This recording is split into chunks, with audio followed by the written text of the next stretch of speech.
नमस्कार, स्वागत है आपका एक हमारे खास प्रोग्राम शख्सियत में।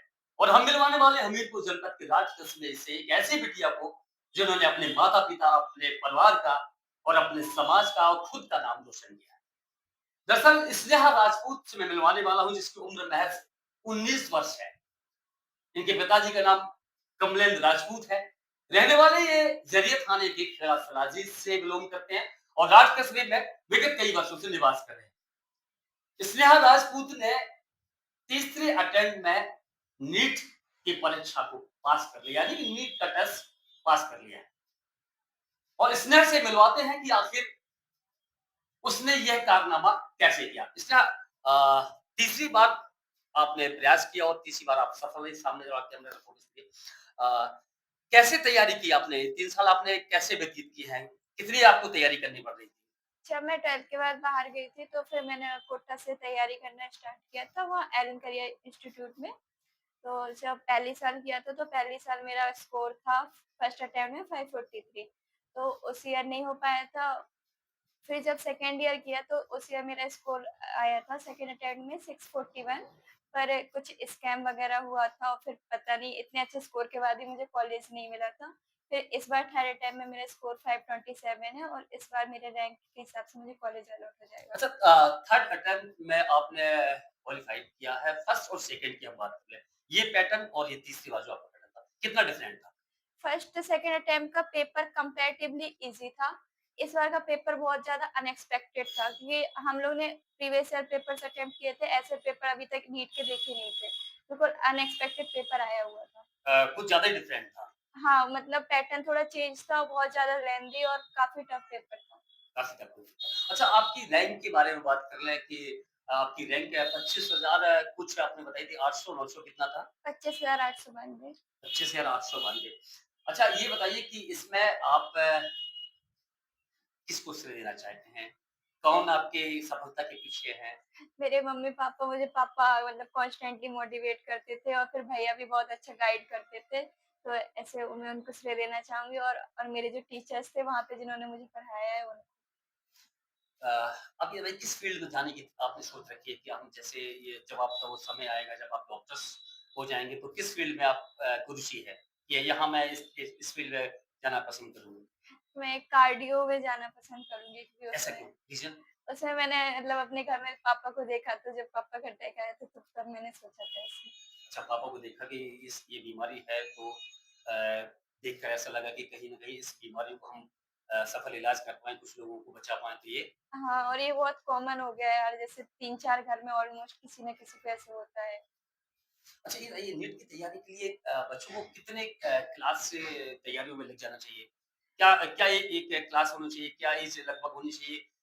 एज के कोई मायने होता है या ऐज का मुझे तो नहीं लगता कुछ मायने, क्योंकि कुछ बच्चे तो 9th से भी करने लगते हैं, कुछ 10th के बाद करते हैं। जैसे हमने तो 12th के बाद करना स्टार्ट किया था तैयारी। एक सफल क्या होना चाहिए कि कहाँ से बच्चे को नीट की तैयारी करनी चाहिए? 12th से, 11th से, हाई स्कूल से? जैसे मैं बाहर गई थी तो फिर मुझे काफ़ी दिक्कत आई थी। 11th-12th मेरा ऐसे कुछ सोर्स अच्छा नहीं था। स्कूल हुआ था और उसमें भी कोविड था। तो फिर 11th से अच्छा रहता है अगर आपको अच्छे सोर्सेस मिल जाएँ। 11th से आप बेटर तरीके से इसकी तैयारी कर सकते हैं। बोर्ड एग्ज़ाम और नीट के एग्ज़ाम, दोनों बहुत टफ होते हैं। इसके लिए बहुत बच्चों को प्रयास और बहुत मेहनत करनी पड़ती है। तो आपने जो आपका दिनचर्या था, किस तरीके की आप तैयारी करती थी? कितना समय आप पढ़ाई के लिए देती? तो बोर्ड जब मुझे बोर्ड्स देने थे तब मैं तैयारी कर नहीं रही थी नीट की, तो ऐसा कुछ मुझे दिक्कत नहीं आती थी। तो तब बोर्ड्स की तैयारी करनी थी। तो फिर जैसे स्कूल में पढ़ाते थे, क्योंकि मैं 11th-12th में कोचिंग ट्यूशन से लिए नहीं रखे थे।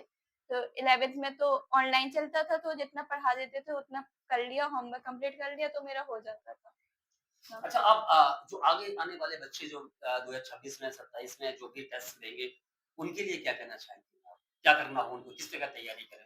उनके लिए यही है कि एक कंसिस्टेंसी बनाए रखें और मतलब रोज़ कंसिस्टेंटली पढ़ाई करें।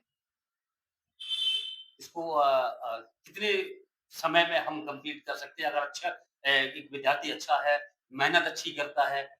ये सबका अलग-अलग होता है, लेकिन आप इफ़ेक्टिव पढ़ाई करिए। अगर आपका 4-5 घंटे इफ़ेक्टिव हो रहा है, तो उतनी पढ़ाई करिए, ज़्यादा करने की कोशिश ना करें, फिर ऐसे में माइंड डिस्टर्ब होता है। अच्छा, आपने बोला कि आपके पापा ज़्यादा सपोर्ट करते हैं। आपका जब रिज़ल्ट आया उसके 1 दिन बाद फादर्स डे था। जी। तो जब रिज़ल्ट आया उस टाइम का पल क्या था? और फिर जब फादर्स डे के दौरान फिर पापा क्या बोले आपसे? फादर्स डे का हमारे यहाँ ऐसा है, हमारे लिए तो हर दिन ही फादर्स डे है, तो अच्छा, हम ऐसा कुछ मानते नहीं हैं और फिर पापा बहुत खुश थे। जिस दिन रिज़ल्ट आया आपको यकीन था कि मैं क्वालीफाइड करके नीट में मैंने टेस्ट पास कर लिया? मुझे 5 मिनट तो ऐसे विश्वास सा नहीं है क्योंकि पिछली बार भी बहुत अच्छे नंबर थे, तो एक वो हो गया था कि इतने अच्छे नंबर के बाद भी मुझे कि कॉलेज मेरा नहीं रह मिला। गया है।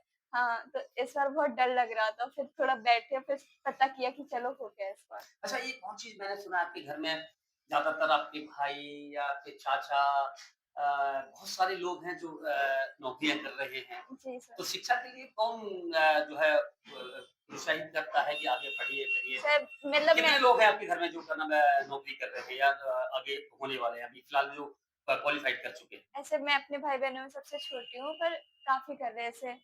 अभी मेरे खुद के भाई हैं, वो आईआईटी रुड़की से हैं, बीटेक किए हुए हैं अच्छा। और एक भाई हैं, वो एसआई है और एक बैंक में है और टीचर भी हैं, तो ऐसे काफ़ी एक लोग डॉक्टर हैं। भी हो घर में। बधाई हो आपको इतनी सारी सरकारी जॉब आपके पास उपलब्ध है।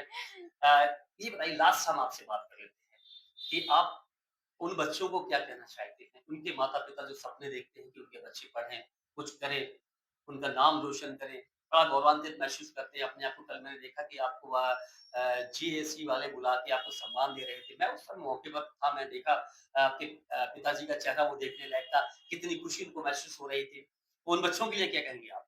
कैमरा पे एक बार बता दीजिए। उन बच्चों को अगर उनका सपना है और उनके माता-पिता का सपना है, तो उनको पूरा करना चाहिए और ऐसे मतलब ऐसे जोश सा बना रहना चाहिए कि मुझे ये करना है।